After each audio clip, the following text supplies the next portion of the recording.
It had been weeks since I started noticing the subtle ways she had crept into my thoughts. At first, I brushed it off as mere friendship. After all, we were college friends, used to joking, teasing, and sharing our little secrets. But lately, something had changed. My mind would wander to her smile, the way her eyes lit up when she laughed, and the little things she did that made my heart skip a beat. I tried to ignore it, convincing myself it was just infatuation, something fleeting.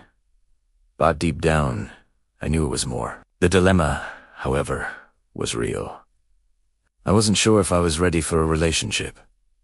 Commitment was a word that had always scared me. On one hand, I cherished my freedom, my spontaneity, and on the other, I couldn't deny the emptiness I felt when she wasn't around. She had become the person I wanted to share my mornings with, my afternoons, even my mundane evenings. But how could I tell her all this without risking our friendship? After pacing around my room for what seemed like hours, I finally decided I couldn't keep these feelings bottled up any longer. It was time to confront them. I needed to know if she felt the same, if what I was feeling was mutual, or if I was diving headfirst into a pool with no water. I dialed her number, my heart hammering so loudly I was certain she could hear it through the phone. Each ring made my nerves tangle tighter.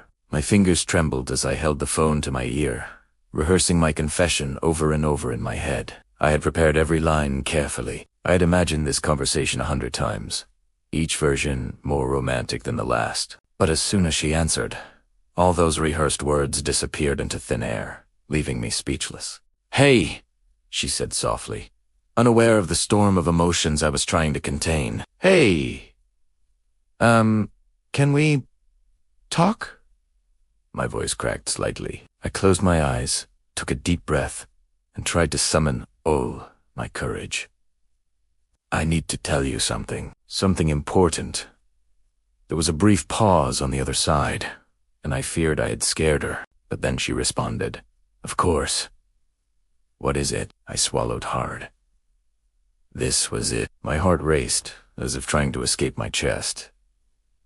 I think you've become more than just a friend to me," I started, my words tumbling out in a rush. "I really like spending time with you. With you, time just flies. I don't know if you feel the same or not. I don't even know if I can make any promises or commitments. Yet, but all I know is that I want you in my life. I want you by my side. Always." I stopped, gasping for breath, suddenly aware that I hadn't said the 3 magical words, the ones every romantic movie or novel made me feel I should have. I had practiced them over and over in my mind, imagining the perfect moment, the perfect setting, perhaps on a beach or under a starry sky, with flowers and soft music in the background.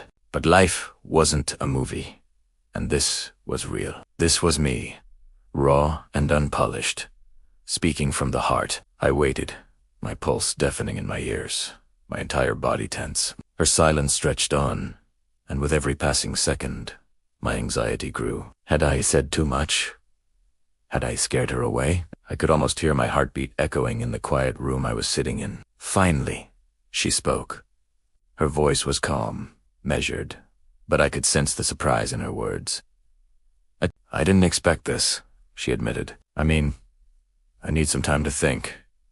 Hearing those words was like a punch and a relief at the same time. A punch, because I had hoped she would respond instantly, that she would say what I wanted to hear. But a relief, too, because she hadn't rejected me outright. She hadn't laughed or brushed me off. She had acknowledged my feelings and asked for space to process them. That was all I could ask for. I understand," I managed to say, trying to keep my voice steady even as my chest ached with anticipation. "Take all the time you need." I couldn't keep it to myself anymore. After we ended the call, I sat there staring at my phone, feeling an odd mix of exhaustion and exhilaration. The confession, though not perfect, had lifted a weight I hadn't realized I was carrying. For weeks, I had been wrestling with my emotions, hiding them behind casual jokes and friendly banter. Now, at least, I had spoken the truth. The next part was out of my hands. Over the next few days, I found myself thinking about her constantly. Every notification on my phone made my heart race. Every time I saw her in college, I studied her face, trying to read any sign of what she might be feeling. I knew I couldn't rush her, Couldn't pressure her for an answer. All I could do was wait and hope that the feelings I had for her were reflected in her heart too. Then, one evening, she called. My heart leaped as I answered, unsure of what to expect. "Hey," she said, a small smile audible in her voice. "I've been thinking about what you said." My hands went clammy, and my stomach churned with nervous energy. "Yes?" I asked cautiously, trying to hide the trembling in my voice. I think I feel the same," she confessed softly. I was surprised.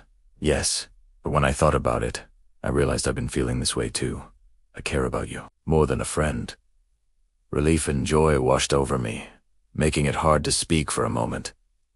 I could barely contain my happiness.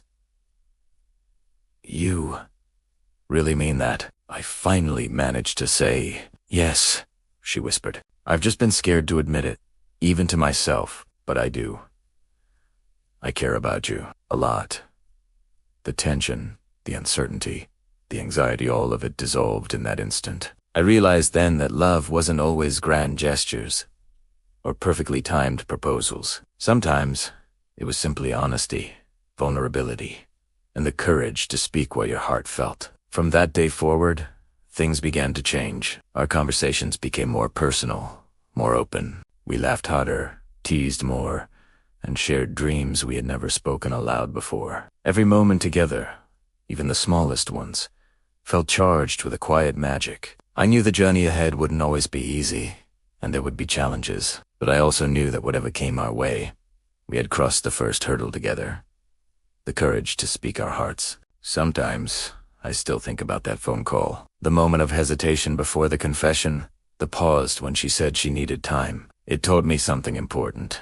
Love isn't always about perfect timing, dramatic gestures, or Bollywood-style proposals. It's about being honest, being brave, and trusting that the person on the other side will hear your heart. And Sebi, we weren't just friends anymore. We were something more, a beginning, fragile yet beautiful, and full of promise. And as I look back now, I realize that the fear, the nervousness, and the hesitation were all worth it. Because sometimes, the scariest moments bring the most magical rewards.